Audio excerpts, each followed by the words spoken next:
Okay, y'all, we are going to start off with Lab 1. So we're going to actually do Lab 1 in 3 different videos. So you guys, all of Lab 1 would just be too much on one video. So I've kind of broken it up into kind of the 3 parts that I think you guys should try and learn it and study it by. So it would be a great idea if when we're going through this video, if you would get your lab book in front of you. And that way, because the images that I'm going to show in this video are the exact same images that are actually in your lab book. So if you'll go ahead and get that lab book out and open up to Lab 1, you should be able to follow with me really, really well. So the very first objective that we want you to do in Lab 1 is to be able to identify the body systems. You probably know we have 11 body systems, and basically you will see an image like you have here in front of you, and you have to be able to identify what system that is. So the integumentary system, you know, is the skin, so you'll just see a picture of the skin. Skeletal system, obviously you see bones. Muscular system, you're going to see a muscle man. Nervous system, you're going to see the brain and spinal cord and all the yellow nerves coming off of those 2 organs. The endocrine system is probably one of the most least known systems. This is going to be where your hormones come from. So you can see your pineal gland and the hypothalamus and your pituitary, which are all parts of your brain. You can see the thyroid right there in the neck, your thymus and the mediastinum, adrenals, pancreas, and then your ovaries and testes. So all of those are endocrine organs. And then lastly over here you have the cardiovascular system, which most of you probably know that's your heart, and then of course your blood vessels. Up here we have lymphatic, so you'll see your tonsils, the lymph nodes, your thymus, your spleen, and all of your green lymphatic vessels. So this represents the lymphatic system. Respiratory system, you'll see lungs, trachea, pharynx, nasal cavity. With the digestive system, you'll see the mouth, esophagus, liver, stomach, intestines, pancreas, gallbladder, all of your digestive organs there. Urinary system, kidneys, ureter, bladder, urethra. And then you have your reproductive images. You have a male reproductive image and you have the female reproductive image. And so again, what you would do is you would see a picture of this and you would have to identify what system this represents. And so you could practice this by just covering up this on the video and then of course seeing if you can label that. So that's how your practical and how your lab quizzes will work. Skeletal system you can see is pretty simple. Muscular system is usually easy for most people. Nervous system, look for the brain and spinal cord, and then all these yellow things coming off of that are nerves. Endocrine, this is probably the one you'll want to study a little bit more just because it's not very well known. But again, you have your pineal, hypothalamus, pituitary, thyroid, thymus, adrenal, pancreas, and then your ovaries and testes. And all of these organs are going to release really important chemicals called hormones. Cardiovascular, heart, blood vessels, lymphatic system, you see your tonsils and your lymph nodes, thymus and spleen, and then of course all of your green lymphatic vessels. This is also one that is less well known than the others. Respiratory system, look for the lungs. Most people can spot that right away by the lungs.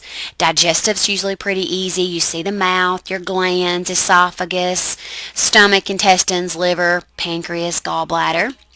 Urinary is usually easy. So your kidneys, ureters, bladder, urethra. And then you get to the reproductive, and of course this is male, the female. You can see the mammary glands, the tubes, the ovaries, the vagina, and the uterus. And then of course the male would be, you would see testes, and then the testicles and the penis in that image. Alright, so this is what we call anatomical position, and we talk about this in lecture as well. But guys, from now on when we discuss anatomy in lab, you always imagine that the body is an anatomical position. And what that means is your feet are facing forward, they are shoulder width apart, you're looking straight ahead, and your palms are facing anterior. So anytime we discuss the body, this is the reference that you need to think of. Alright, next we have some directional terms. These are super important. As we go through the course, you are going to use these a lot. You're going to hear me use these a lot, and by the end of this class, these are going to be like second nature to you. You're going to have used them so much through this class and your Anatomy 2 class as well. So, anterior means toward the front. Posterior means toward the back. So your palms are on the anterior side of your body. Your nose is on the anterior side of your body, whereas your occipital bone is on the posterior side of your body. And we really like these examples here. If you're having trouble visualizing what toward the back is, these examples over here in the chart are really good with clearing that up for you. Next we move to superior and inferior. So superior means toward the head and inferior means toward the tail. So basically your nose is superior to your mouth.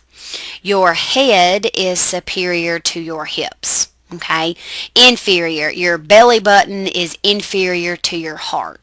All right, so inferior again is toward the tail or toward the bottom. Then we have proximal and distal.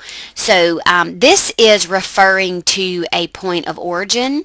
Proximal means closer to the point of origin, usually the trunk, and distal means further away. So this is usually referred to when we're talking about your limbs. So your knee is proximal to the ankle because it's closer to the trunk, whereas your shoulder would be proximal to the elbow because your shoulder is closer to the trunk than your elbow. Your foot would be distal to the hip, just like your wrist is distal to the elbow. So those things are further away from the trunk. Then you've got medial and lateral. Medial is to the midline, closer to the midline of the body, and lateral is further away from the midline or a body part. So your ear is going to be lateral to your nose. Okay, your index finger is medial to the thumb. Okay, and again, you know, we're talking about anatomical position. Your shoulders are lateral to the chest. Your ears, again, we said are lateral to the nose. So medial toward the midline, lateral further away from the midline. And then lastly, we have superficial and deep. So superficial is closer to the surface and deep is further below the surface.